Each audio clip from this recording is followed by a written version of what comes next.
Okay, it's June 25th, 1990, and we're in the home of Wally and Dorothy Nordin, the shores of Lake Superior, which we see out in the window behind you guys.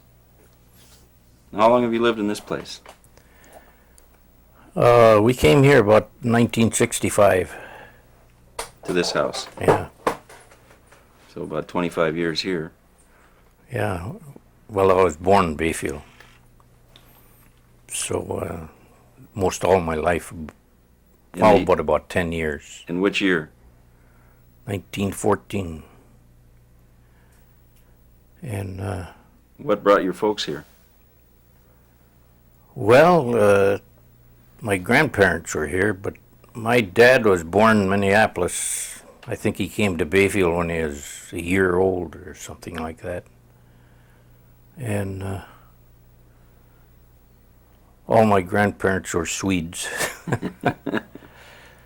So they had come over from Sweden, your grandparents? All of them. Yeah. What were their names? Well, of course, one was Nordin, another was Korsberg. First names, though? Oh, well, there was Alfred Korsberg and Christine Korsberg. That was my maternal grandparents. And we'll get that. Can I get? No, you're wired. Just sit tight. You just sit tight. We've got you hooked in here, so No, hang on a minute. we'll wait till we're off the phone here. Find out whether or not you do need to talk. So how many rooms do you rent out Just that one. in here? Right.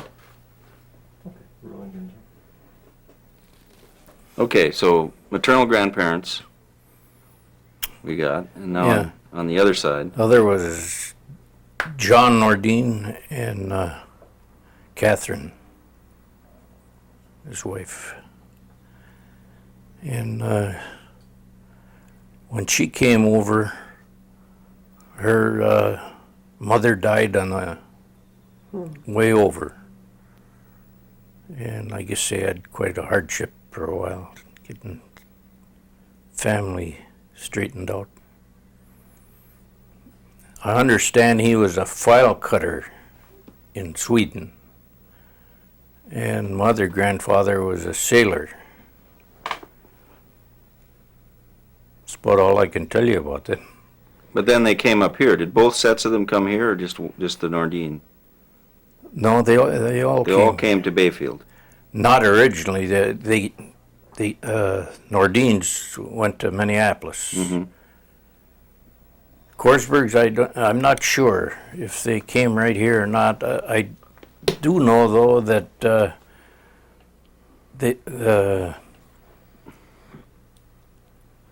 I think it was my grandmother, one or the other. One came in by boat, and the other one came a year later by train. In that time, the train had been brought into Bayfield. It was 1883, I think. Mm-hmm. And I don't know. I don't think I really don't know if they were married here or somewhere else. And then you said your father was born in Minneapolis? Mm-hmm. What was his name? Ernest. And he came up here when he was just a baby? 1 year old, I think. Mm-hmm. And my grandfather Nordin worked on lumber camps in the winter, and in the summertime he was a longshoreman loading lumber boats. And when these lumber boats used to come in, they'd blow the whistle, and these fellows, a lot of them had little plots of ground they were farming. But when that whistle blew, then they reported down to the dock to load the boats. Mm-hmm. And my other grandfather was a painter, and did carpenter work too.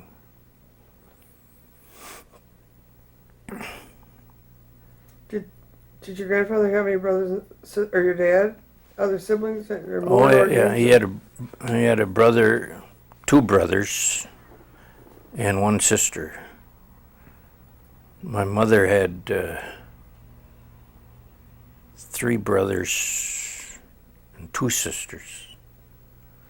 So all the names Nordin and Korsberg that you see in the area all relate back to those two? Or was there another? No, Buckshot and that's a different family Family altogether. altogether?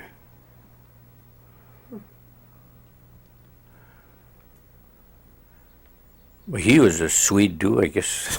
Of course. Nordin, I guess that's a Swedish name. Yeah, I think so. Yeah. And what about you, Dorothy? What was your maiden name? Dorothy Moore, Moore.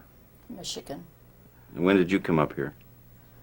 Were you born here as well? No, when Wallace, there were several fellows that went from here to Flint, Michigan to work in the factory. And I was working as a nurse in a isolation ward. That's how I met him. He had diphtheria. Is that right? During the war, this was? was No, that's before he before went. the war. Before the war. So you married the prettiest nurse in the place, huh? I got caught in a weak moment. I was expecting that. So were you married down there or come up here? We were married in Duluth, No. but I was on furlough from service at the time. Then he went overseas for a year and a half. Right after you were married? Soon after, And where did you go? Where were you then? I stayed there and worked. In Duluth. No, in Flint, Oh, Michigan. in Flint. Oh, I see. So you were married, but why were you married in Duluth? Well, my dad was working in the shipyard in Superior, I see. and there was our home was up there, or his home. I never lived there, but so that's how we happened to. I had to, I don't know, a week or so furlough, wasn't it? So we did all that in that week. Well, Well, I was working in Fisher Body down there in Flint, and I got drafted in May of 41, I guess. Before the war, before Pearl Harbor, anyway. Well, that's 40 then. Or 41. And so I spent about 4.5 years in service. And then when did you move here to Bayfield? About a year, 1946. About a year after I got out of the service. Mhm. I went to school in Milwaukee for a little while, a few months. Got lots of education. And then came up here, and then what did you do? What was your, how'd you make a Plumbing. living? Plumbing? Yeah. My dad was a plumber, and he plumbing and tinsmith, and he started, I guess, in the teens when he got into it. He went to the 7th grade, and but he taught himself to make patterns for sheet metal, and he could make printer anything. And he didn't have any high class arithmetic or anything, but he could figure. He used to make a lot of boat tanks for fish boats, and they're all angles, you know, to fit in the bow of the boat. But he could figure out how to do it and tell you how many gallons it would hold, and he just made an effort to learn. Are any of the boats he worked on still around?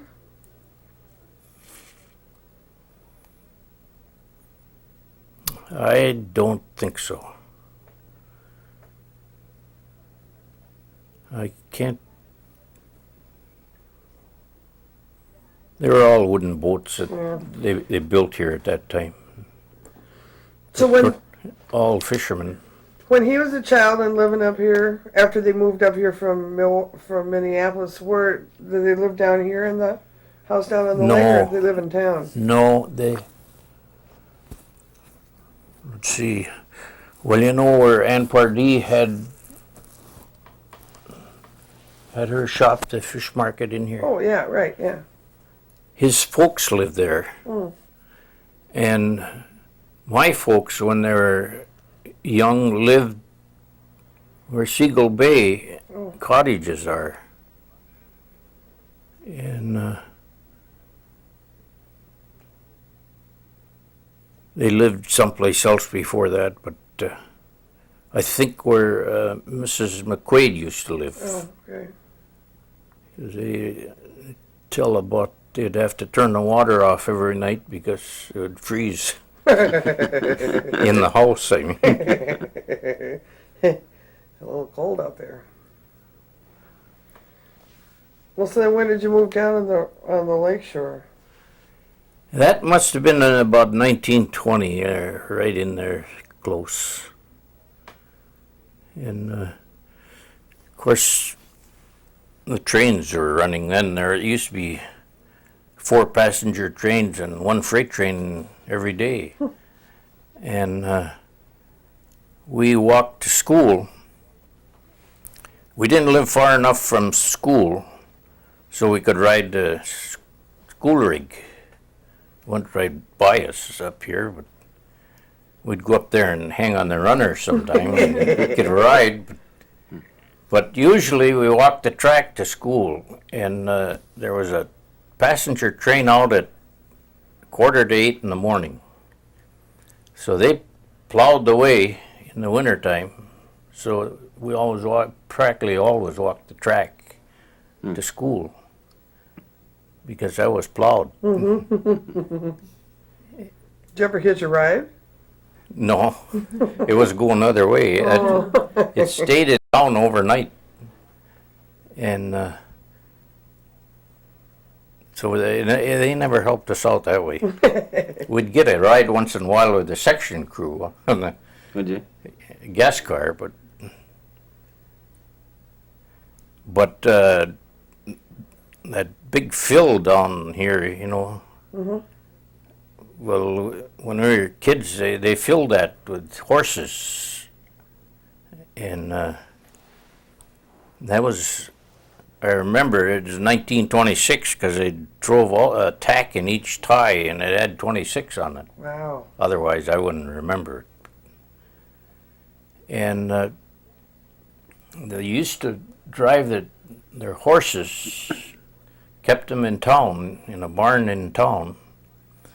And they, down here, this track where you see here, well, below, right on the water, there was another one. And they walked the horses in and out on that. And it was a logging train, see, and they had ramp down here, and they'd roll the logs in the lake there. And that's that dock, you see the booms there. And they went from there into town. And this is all logs down here. And they were still logs when you were a kid, so you really remember. Oh yeah, we used to run on the logs. Wasn't supposed to either. Yeah. How many times did you fall in? I don't know. But this was the old swimming hole where all the town swam here practically at this dock. Over there. And the way we used to do was every kid in town pretty near had to pick berries. That was part of it, growing up, pick berries. And then if you could get done at noon, then you'd wind up down here swimming. And during the Depression, in around 1930, we got $1.50 a quart for picking strawberries, and or $1.50 for a pint of raspberries. And before the Depression hit, we got 2.5 cents.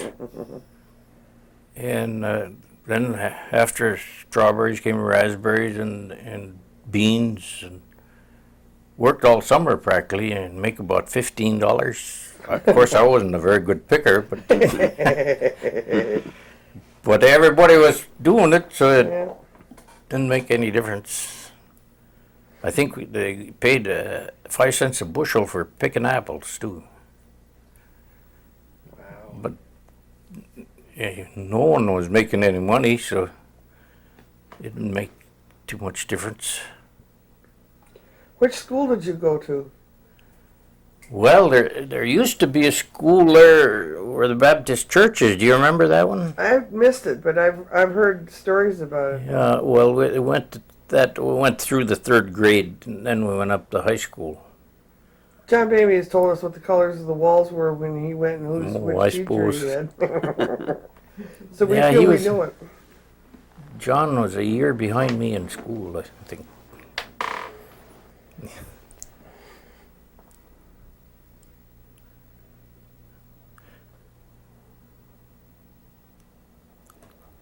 Well, when you got out of school here in Bayfield, what'd you do? Well, Did you stick around or take they off? for till 1935, I did. My dad and Dale Vorse started a box factory here, making berry crates, and we worked in there summers, 2-3 summers before. Then I got a job in Flint, and of course we made about 25 cents an hour here, and I got a job there for 55. So this was no place to stay. And, When did they start the box factory? What year? I think that must have been about 33. And then it burned. I guess that was in 35. I wasn't here then when it burned. Mm-hmm. Burned in the winter, so I didn't figure it was arson, but never found out. But that was right down there where the trailer court is, Sanders, right on that corner there. There was a big ice house there, and there used to be a fish dock straight off the street there, and there was Bataan Fisheries. Well, they converted that ice house into a factory and had a veneer lathe and all that sort of thing for making boxes. And there was, I think, around 33 people working there. And Hale can tell you something about that too, because he worked there. He used to bark the logs, and there was about 8 girls that run these little hand run by foot the staple the boxes together. That was piecework, and I don't know if they made as much as we did, because we were making 25 cents an hour. What was your job in the operation? Well, I fired the boiler part of the time, and I had different jobs.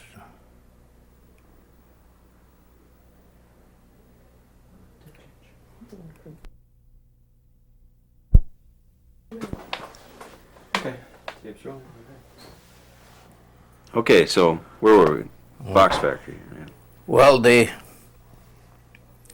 I think they made a bid with the lighthouse department, my dad and his partner, for some boilers they had out there. The Raspberry Island, you're probably real familiar with that. They used to have steam whistles for foghorn. And they had these 2 boilers, and they started to convert the islands to oil. So they got these boilers for $75. I remember that. Two big brass whistles about that long, about that big around, and two steam engines, one for each whistle to operate it, and a lot of pipe and valves and stuff for $75.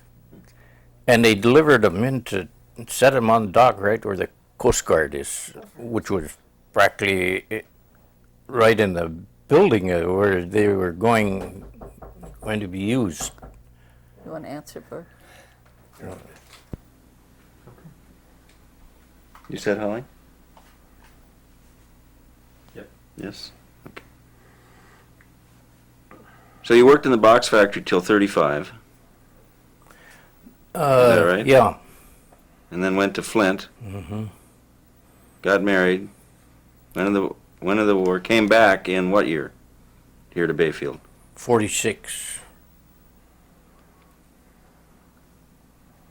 And when you came back that time, did you start working as a plumber right then? Or Yeah, what did you I do? started apprenticing then. And I got journeyman's license in 1950 and master's in 1955. Who did you work for when you first got back? My dad. Uh-huh. And I think we put in plumbing on Sand Island about 48 or something like that, wasn't it? Oh yeah, I remember. I was a little kid then. I thought that was the biggest thing I'd ever seen in my life. Of course, it meant replacing that old bucket at the end of the dock that we used to think was the most fun of all because we could run it down to the lake. Yeah, and you could run a boat way up to the steps almost. Yeah. Do you remember one time when Fred Dahl took you back and you guys should have stayed on Sand Island and you went Yeah. ashore anyhow? We got into Hokeson's dock and we were going to unload the tools, and we had to wait. When the boat came up, we'd throw off part of them. When it came up again, we'd throw off some more. And he wouldn't land at Johnson's because it was too rough. But a funny thing happened at Raspberry Island. We were working over there. You don't remember that long stairway. Oh, sure. And the winch wasn't working at that time. So we brought out a little hand winch at the top of the steps, pulled the car up with that. During the day we were working around there, and I was working down the pump house at the bottom, and I heard a noise. And I went to the door and looked out.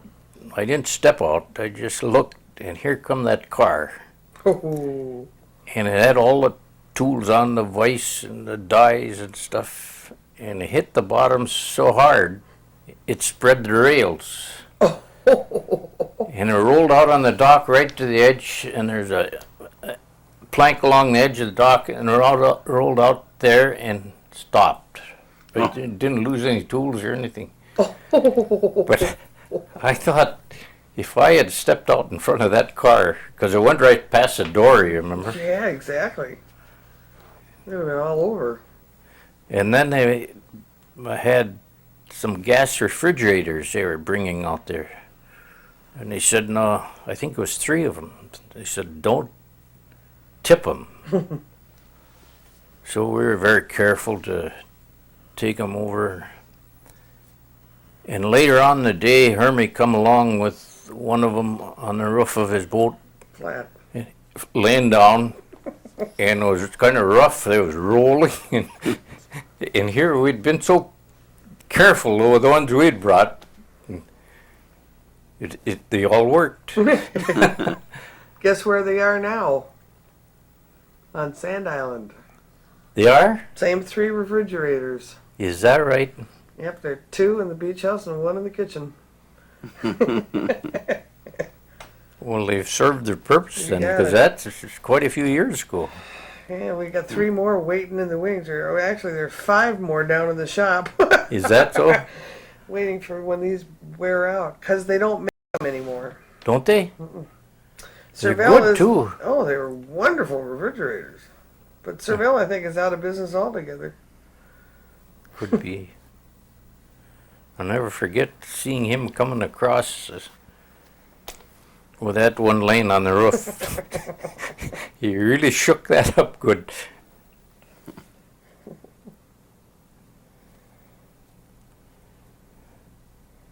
And meanwhile, what were you doing, Dorothy, During what time? when you came back here then? 46. I came back with a little girl about 2.5 months old, That kept you busy. What was her name? Donna Louise. And we lived in a little house about 2 houses from the Baptist church house there. And then we moved to on the corner where Henry Korsberg moved there. His aunt owned the home, and we remodeled that. We remodeled the first one too. And then the Korsberg house, we lived upstairs, so we fixed the downstairs. And then we moved downstairs because his aunt retired back there. She came back, and then we came here. Remodeled this too. Yeah. You have other kids too, right? A I see boy. other pictures here.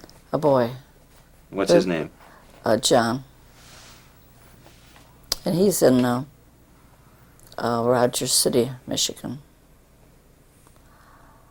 And our Donna is in Cook, Minnesota. Oh, They're just too young for me to have known them very much. You did know them? I don't think so. The pictures are up Oh, I've there seen over here. pictures, but I don't remember. Don't remember them. and you got a few grandkids I can see. They each have 2. Donna has a boy and a girl, and John has 2 girls. So they come here and spend some time with you two? They'll all be here next week, all of them. And the oldest, Donna's oldest, Heather, she just graduated. And she's salutatorian, and she's been accepted at Houghton in engineering. That's pretty nice. Oh, God, that's great. That's her picture over there.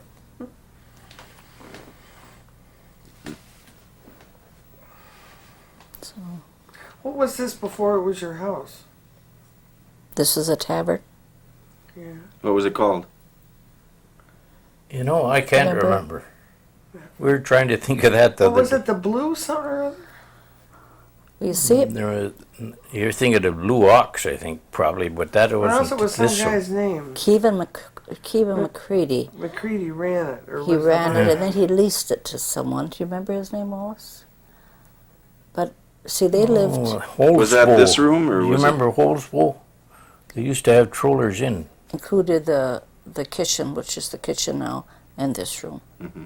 and of course, kitchen, and the ladies' amens on the side there. What was I going to say about that? Well, during what years was it a tavern then? Was that, I think this was built around 1950, See what and it was must have been a tavern then till about 1962 or 3. See, when we got this property, it included the house next door to the ravine, and then the house over there. That's where McCready's lived. the people who ran the tavern Uh-huh. lived over there? Yeah. And then when he retired, we sold that part.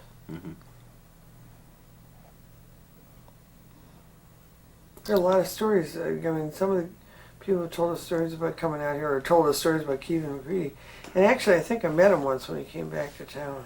He's kind of a character. Yeah, They pulled out in the middle of the night, just took what they could with them on a U-Haul. you better not. Wasn't that awful? I should have done that. Well, it's the truth, I right? was just telling you history, huh? Yeah. exactly. It's just a fact of history. I forget us on Enough television. But what was the man's name that had this after the... Holsbow. Oh. You know Grace Holsbow, didn't you? Boy, maybe by sight, but that name isn't doing anything. Of course, you know, I got sometimers disease, so. She had that tavern there, Trollers, for years. Well, if she didn't have kids I knew, I probably didn't know her. when She she did have a showed up. girl, but I'll have to go look in a book and see if I can figure out who we were talking about. I don't remember them. he ran it for a while after Kevin left. Unceremoniously. That's a fair assessment. What was your favorite plumbing job, Wally? Or your weirdest? I don't know. I would think putting the pipes in on Sand Island sort of ranks up there with being strange. Yeah, there was. I was putting in the septic tank there for inches, and they didn't have a septic tank, so we cut the line, and Hulverson and I, Gene, were digging it by hand. Right. And it's good grade clay. Solid over clay, there. yeah. Well, it got to be about quitting time, and we got it all smoothed out in the bottom, set it in, and it was, I think, 3/4 of an inch or something too high. So we had to pull it out, and of course this is all by hand, Oh, yeah. and I don't know what time we got through that night, but just for that little bit that but you couldn't run uphill to it very well, so Yeah. you had to meet both pipes. Yeah. I'll never forget that. And we had that little, what was it, 12-foot boat he had, and he was big enough to be load for it as it was. Was Daisy Inch still alive then?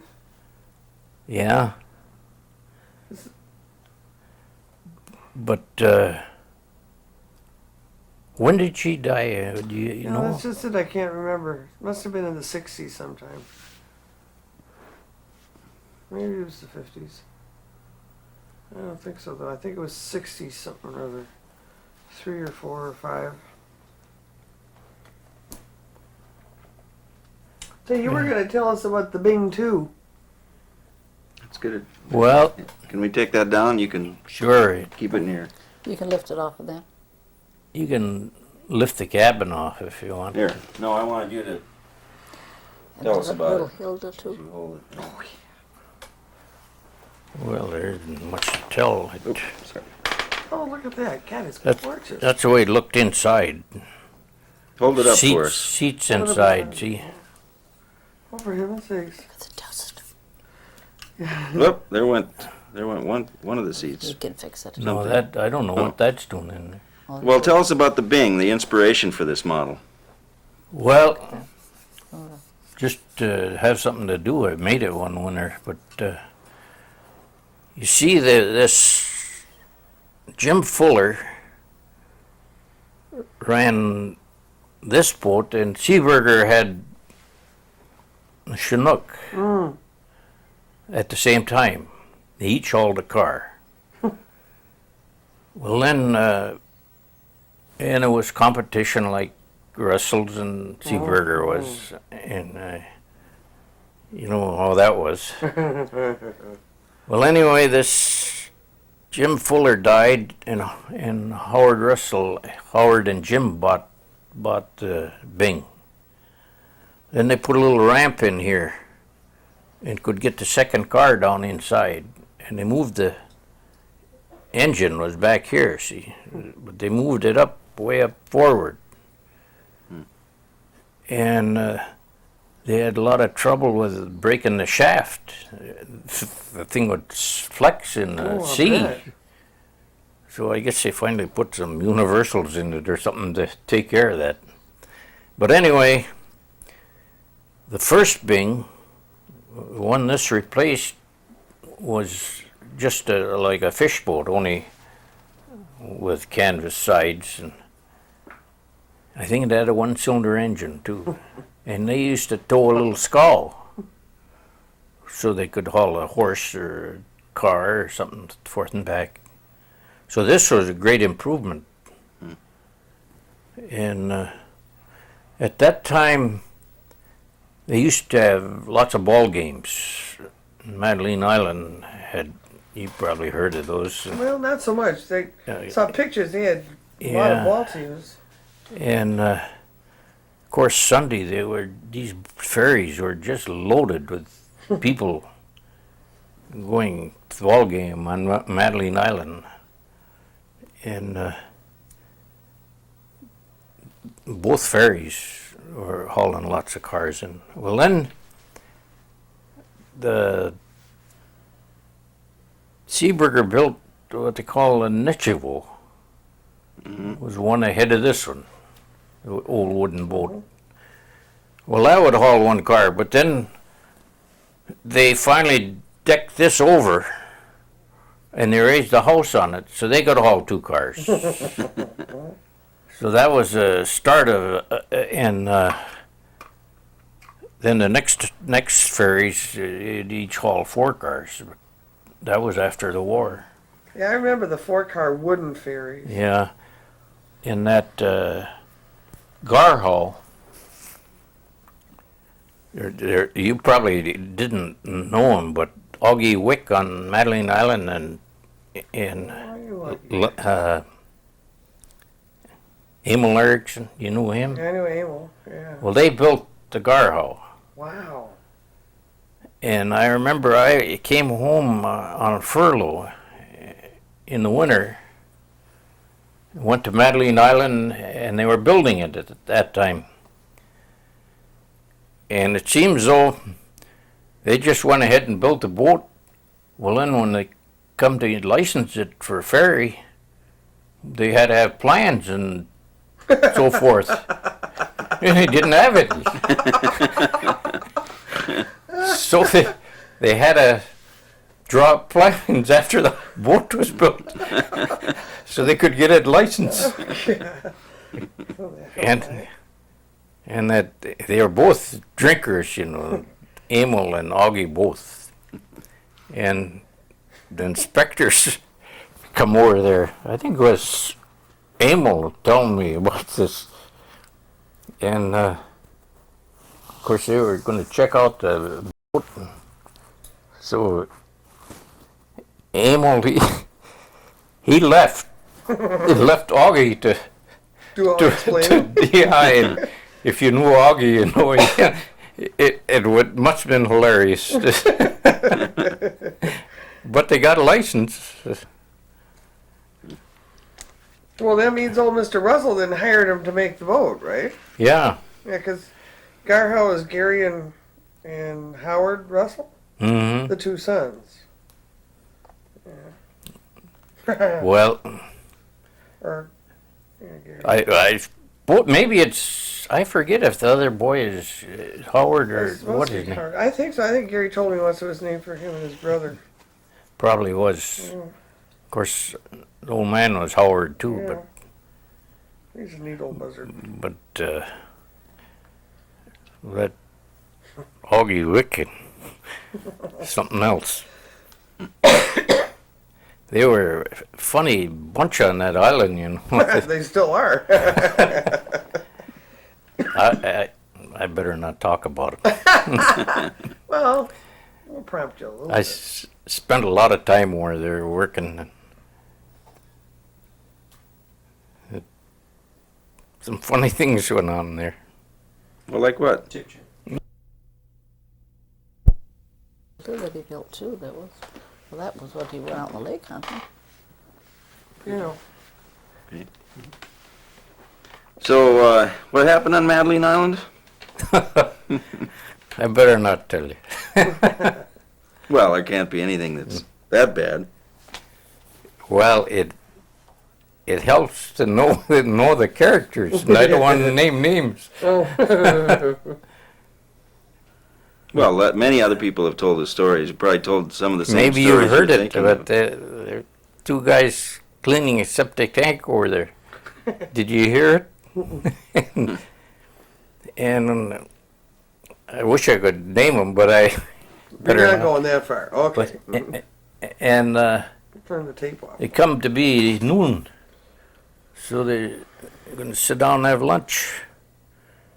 And one guy sat down and started eating his lunch, and the other fellow took a stick over the septic tank and was stirring around down in there. And the first one asked him, "What are you doing?" Well, he said, "I lost my lunch down the tank." And the first guy says, "Well, it won't be any good now." Or no, he lost his jacket. He said, "It won't be any good now." Well, he said, "I know it, but my lunch was in the pocket."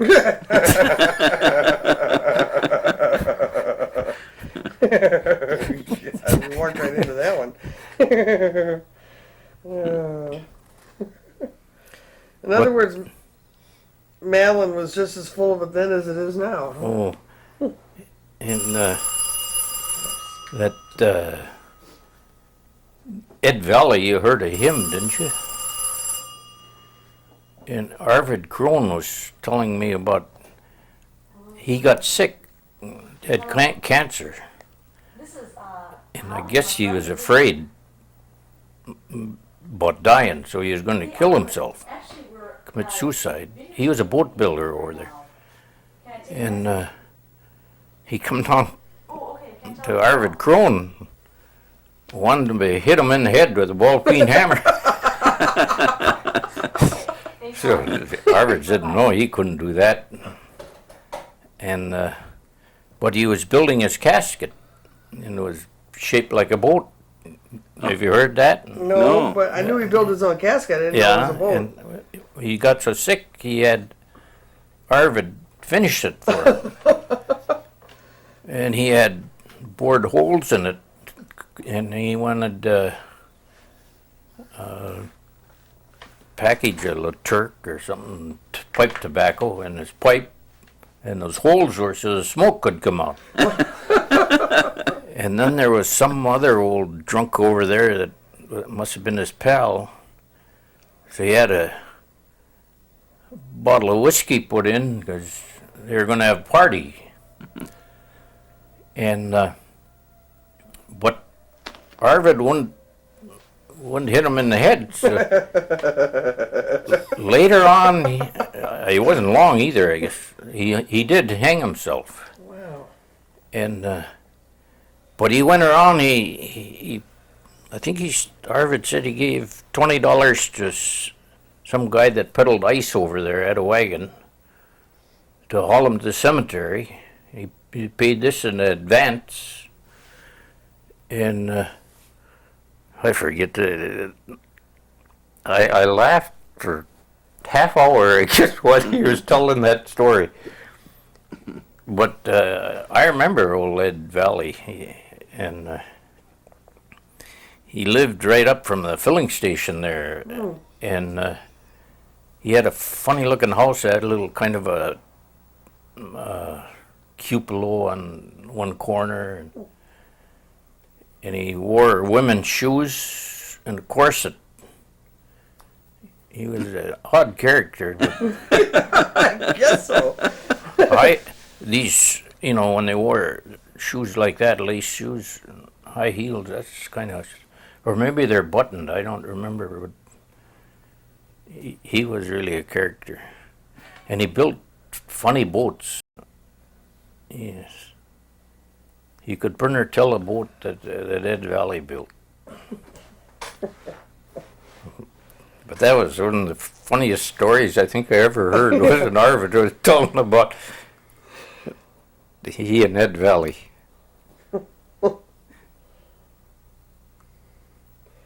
Well, I think the person who has told us about him was Ellen Russell, and she definitely didn't fill in some of the details that you just have. Her version was much more genteel. Well, actually, though, you know who else told us about him a little bit was Al Galazan, and his version was a little closer to yours. Yeah. Well, Al was quite a guy, too. Oh, yeah. Does he ever see these? I don't know if he's seen himself or not. He was wonderful. Yeah. What a He character. he is. I Yeah. went with him digging graves one day. Down on that sand point, noon hour, he said, we'll go digging. So noon come along, I went down with him.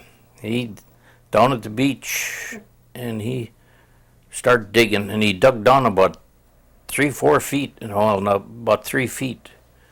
And sure enough, he started bringing up cracked rock that had been around the fireplace, and charcoal. And real interesting. He, a real student at that. He had a book, and he didn't have any education to speak of, but he was telling me one time when he was young, he was cookie in a lumber camp. That's just a helper for the cook.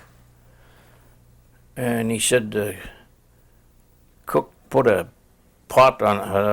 can on the stove, probably a lard can or something, and he put in a lot of prunes and fruit and stuff. And Al asked him what he was doing. Well, he said he was going to make soap.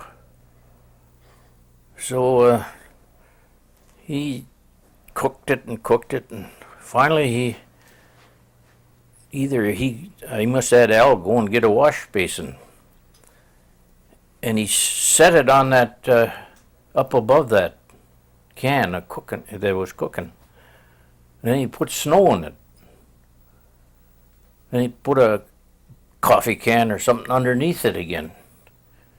Well, when that steam would go up and hit that wash basin, it would condense and drip in that can. Oh, for her. He was making moonshine.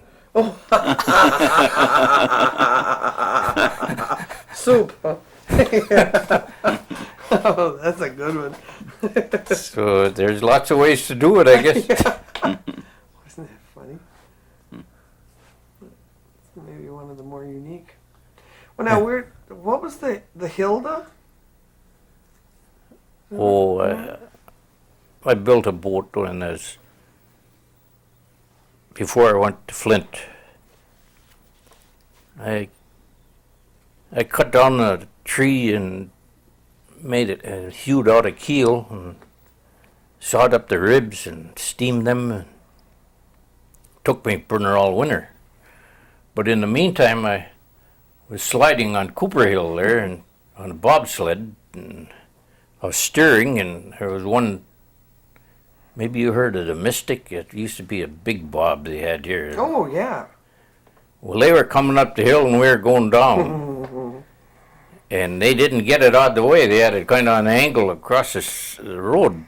So it slammed into that and I broke my ankle. And so the rest of the winter I was going up there on crutches to work. But the funny thing, that the doctor we had here then went up there and his wife helped set that ankle, put it on the cast, and the whole bill, $20. The big cast way up like that, Now you can't even make an office call for that.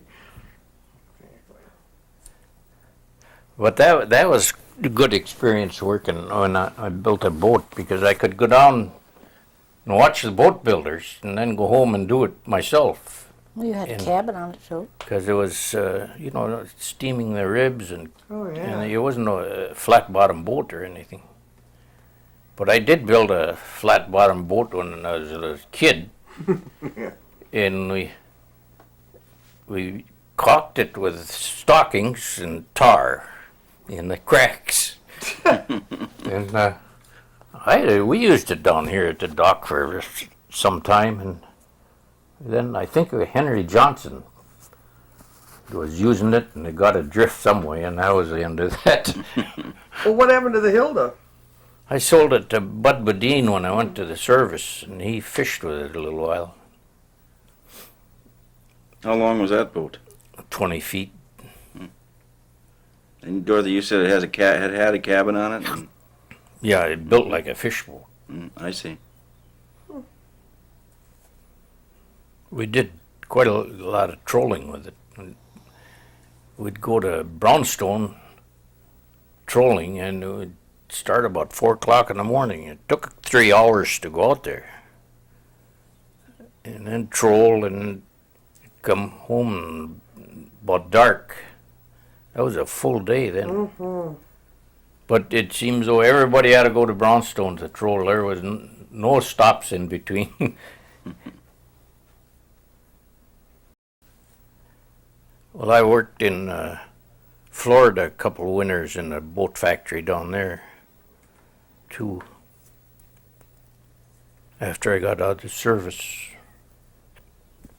But it was just 2-3 months during the winter. Mm-hmm. So you never really left, except for that short time in the 30s, you never really left Bayfield then?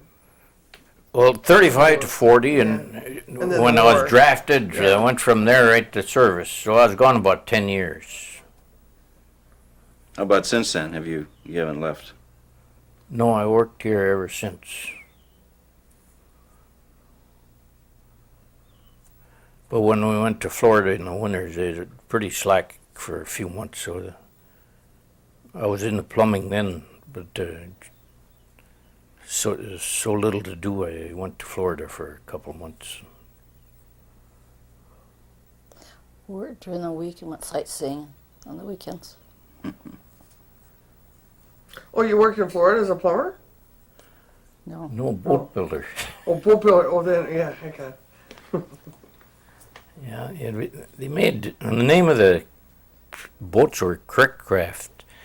They're about the same as a Chris Craft, that type of boat. They used, well, of course they sold them all over, but the boats they used to tow the skiers at Cypress Gardens were Crick Craft. Very nice boat.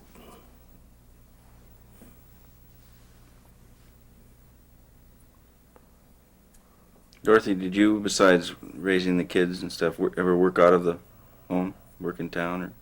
Not too much. 2-3 winters I worked part-time out the sand when that was TB Sanitarium. Mm-hmm.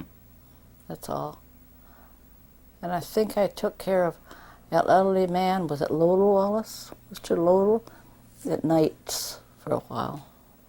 That's all.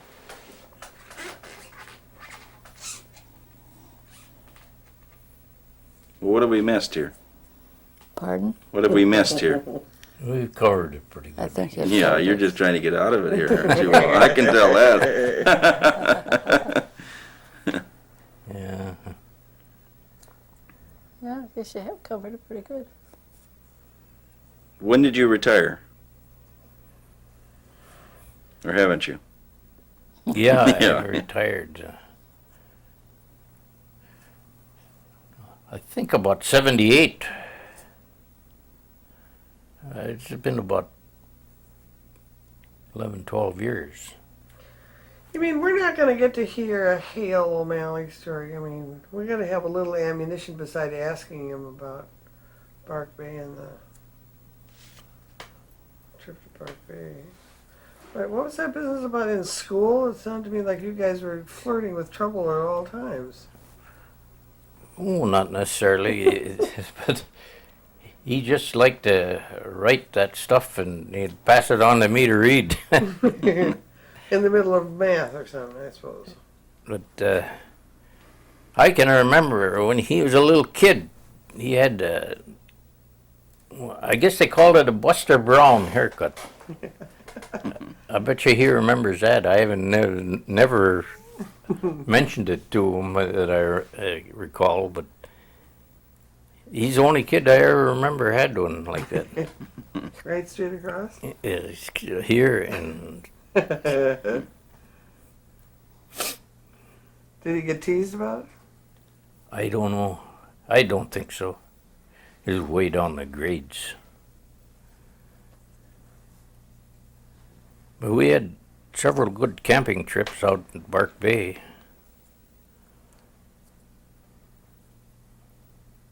It was a snaky place too. That I was talking to him last night. He was telling me about the snake would crawl up the leg of the table and get in the dishpan, under the dishpan, I guess, in the sink. It was warmer. He'd grab it by the tail, throw it out, and he said, "In a little while I'd be back." Up the, I'm glad I wasn't with you. The way I feel about them. Did any of your brothers and sisters stay around here? my brother did. He was worked in Flint too at that time. He went a little before I did, and he stayed through the war down there. And then he came back here, and he had a bulk station, Standard Oil bulk station. So he was gone a little longer than I was, but not much.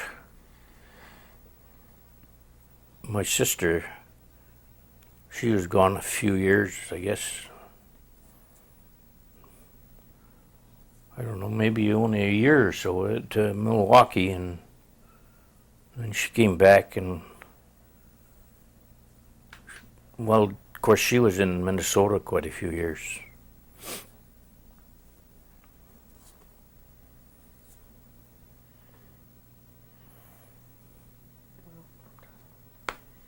Okay. Let's wrap it up. Okay. See, that wasn't so bad, was it? Oh, it could be worse. Yeah. We don't know how, but it could be.